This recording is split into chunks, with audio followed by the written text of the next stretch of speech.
morning, everyone. Dignitaries on the dais, friends from the industry, media, ladies and gentlemen.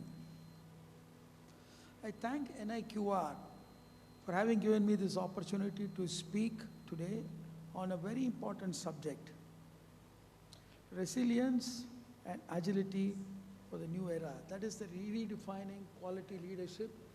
I think it's a very, very important subject.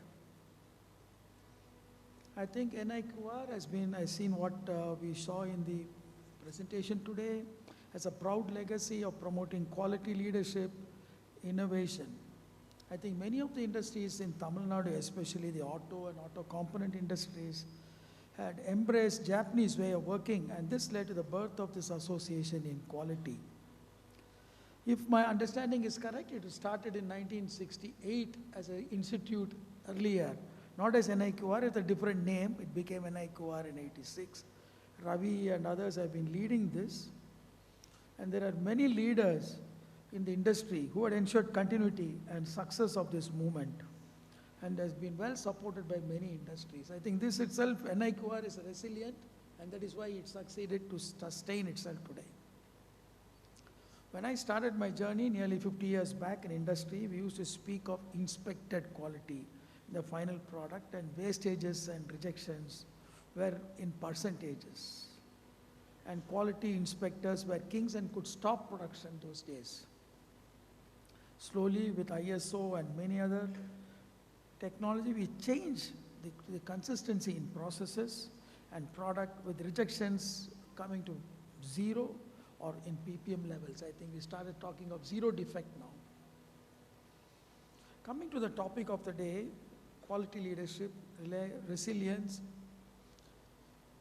I would like to say, I just went through your brochure for the thing. You are talking of resilience, innovation, sustainability, AI, skilling, and quality 5.0 as the topics for the various sessions, which is very, very interesting.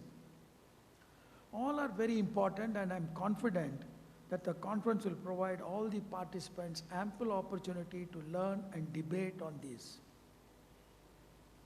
I wish to speak only on one concept on this that is transforming the industries today, societies, and our very relationship with resources, the circular economy, and how the question of quality in circular economy is central to its success. We all know that the traditional economic model is linear, take, make, use, and dispose. But we face environmental pressures, resource scarcity, and growing consumer expectations. And the model is proving to be unsustainable. The circular economy offers us a new way forward. It's not simply about recycling. It's about rethinking design, extending product life cycles, and creating systems where waste becomes input for new value creation. And behind all of this lies one crucial factor, quality. Without quality of materials, design, processes, and collaboration, the circular model cannot sustain. In refurbishment and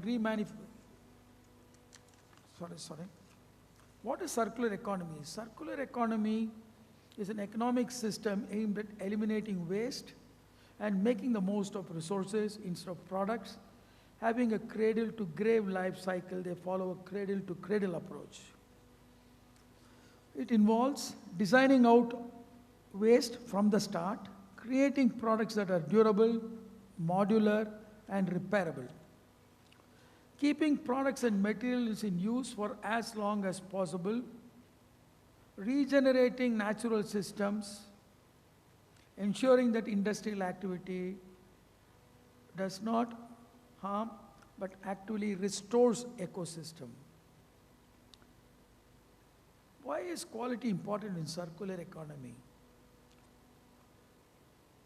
For a circular system to be effective, the answer is quality at every stage. Quality of design. If products are designed to be durable, modular, and easy to disassemble, they can be reused in multiple times. Conversely, if the design is poor, even highly recyclable materials may end up as waste. Quality of materials, secondary raw materials, those recovered through recycling must meet certain quality standards if they are to substitute virgin resources. Quality assurance in manufacturing and processes. In refurbishment and remanufacturing industries, quality control ensures reused components perform as safely and as reliable as the new ones. Without the guarantee, the customer trust is lost. A key barrier to circular economy adoption is consumer skepticism. People often assume that a remanufactured or recycled product is second class. Therefore, consistent quality standards and certifications are essential to reassure customers that circular products are not inferior but equal or sometimes even superior. There are many quality standards today which provide the framework for companies to embed both sustainability and reliability into their products and services while aligning with circular economy principles. When we integrate quality thinking into circular economy, major benefits that emerge are trust and adoption, efficiency and innovation. In short, a circular economy without quality is incomplete, and quality without circular thinking is short-sighted. So as leaders, professionals and citizens, our responsibility is to advocate for a future that is not only circular, but also credible, reliable, and of uncompromising quality. I think Mr. Suzuki also spoke on the similar line in his presentation. The other important point is agility, but due to paucity of time, I'm not going deeply into that. Even IT industries have taken agility as one of their major points for improvements. So I thank NIQR once again for having given me this opportunity to be here, and wish all the participants a great conference, and I'm sure you would learn a lot from this redefining quality leadership, resilience and agility for the new area. Thank you.